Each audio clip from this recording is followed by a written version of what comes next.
اللہ تعالیٰ فرماتا ہے سورۃ النحل آیت 114 ترجمہ: اے لوگو، خدا نے جو تمہیں حلال و پاکیزہ رزق عطا فرمایا ہے اس میں سے کھاؤ پیو، اور اس کے ساتھ ساتھ اللہ تعالیٰ کی نعمت کا شکر بھی ادا کرو اگر تم واقعی اس کی بندگی کرنے والے ہو۔ ایک اور جگہ سورۃ ابراہیم آیت 52 میں اللہ تعالیٰ فرماتا ہے: اور یاد کرو جب تمہارے رب نے اعلان فرما دیا کہ اگر تم میرا شکر ادا کرو گے تو میں تمہیں اور زیادہ عطا کروں گا، اور اگر تم ناشکری کرو گے تو میرا عذاب سخت ہے۔ اور موسیٰ نے فرمایا: اے لوگو، اگر تم اور زمین میں جتنے لوگ ہیں سب ناشکرے ہو جاؤ تو بے شک اللہ بے پرواہ خوبیوں والا ہے۔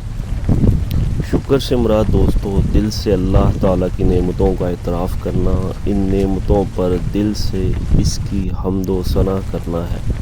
اور انہیں اللہ تعالیٰ کی رضا کے مطابق صرف کرنا ہے۔